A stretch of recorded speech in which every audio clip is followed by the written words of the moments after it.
Good day mga guys.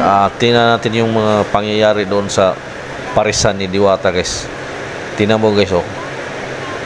Binigyan si Diwata ng ano guys, mahigit 1 milyon guys, oh. Tapos binigyan pa siya ng house and lot worth 5 million guys.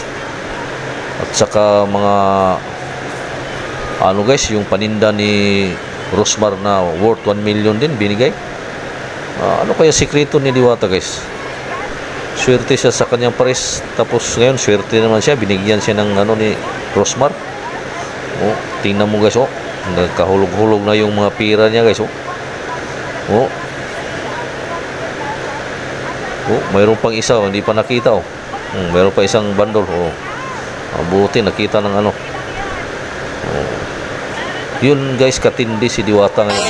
1 million Shift International product na pwede niya